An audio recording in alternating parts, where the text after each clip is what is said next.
This segment of Delmarva Life is brought to you by Community Behavioral Health. On the afternoon of February 14th, on a day when many teenagers are exchanging Valentines and candy, a lone gunman walked into a Florida high school and opened fire. In the end, 17 people were killed, most of them students. Coverage of the tragedy and all the debate over why and who or what is to blame has been blanketing all forms of media. So for younger kids, that might lead to questions that can be kind of tough to answer. Questions like, could this happen at my school?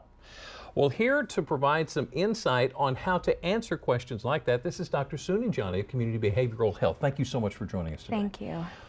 So, this is a toughie. Yes. How do we even begin to address the topic of school violence with our kids? I think the first way to go about this is to remember to have empathy for any and everyone directly affected and all of us speaking about this. So I think empathy is an important tool for all of us to have, to be able to frame discussions, to bring us together as a community and to model behaviors for children as they grow to become more complete humans.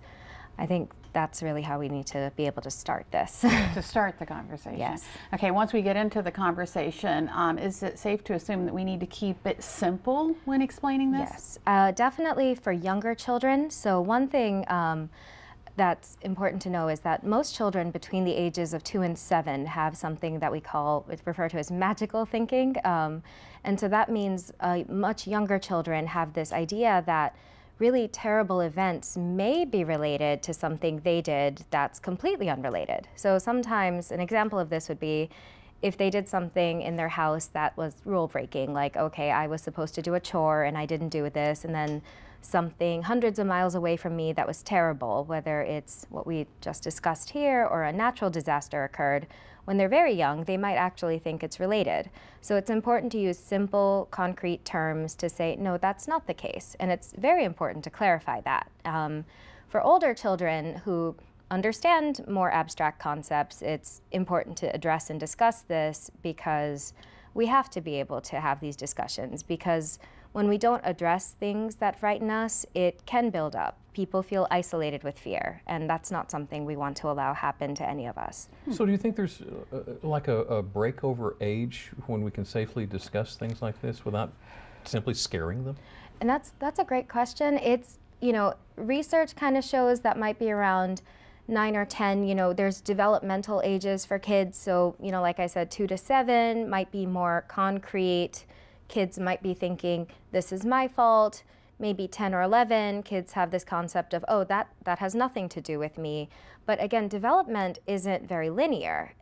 We might have this idea that, oh, around age 10, you're supposed to be able to do this and this. But everyone's different. Yeah. Everyone has different learning styles. Everyone has different thinking and emotional ages. So, and every household has a different culture, different rules. Every community is different. So people tend to show that, children tend to show that to us at different times. So, if we were to kind of give advice to parents and give advice to families, it's, your child best. So you have an idea of what your child is capable of understanding and learning, and you sort of have to start gauging that by asking, what do you know? How are you feeling? And take it from there. Yeah. What do you say to the parent who may have a child who is just simply scared to go to church, scared to go to school because this might happen in their mind? Right. So first of all, that's understandable. We feel for you. This is a normal reaction to a frightening, difficult, and very abnormal situation that we wish hadn't happened. And so first of all, if it's really too much at first, we understand that you don't feel like going. But after a while, we do need to do the things we have to do on a daily basis. We all have to go to school. We all have to go to work. We need to be able to get on with our lives to be able to heal. So initially, we need to have the discussion about things that have happened in our own language, in our own families, either whether it's simple or whether it's more complicated, for older children. If you still feel like your child is too frightened, maybe a gradual exposure, trying to introduce things that make children feel less frightened, introducing happy things, happy discussions, doing things that they enjoy might kind of help alleviate a little bit of the fear. And if it gets to a point that they're withdrawing, that they're moody, that they're sad, that they cling too intensely, or they're acting younger than you think is appropriate for their age, it's important to get help, see a therapist, get an evaluation. Is there anything that we can do to help make sure they don't live in fear later on down the road? So sometimes, you know, it's different because everyone has different resilience. So some people recover very quickly after witnessing or being a part of something that was very frightening. Other people don't, and we don't always know who that's going to be because, you know, you don't know what you're made of until you're exposed to it.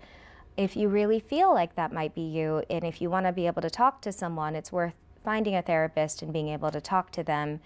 It's good to come together, you know, as a family, like I said, you know, doing more positive things, doing the things that you love more of to have that resilience building. Otherwise, it's, you know, it's okay to ask for help. Yes, absolutely. Never hurts. All right. Okay. Dr. Suni Jani of Community Behavioral Health, thank you so much. Very important information.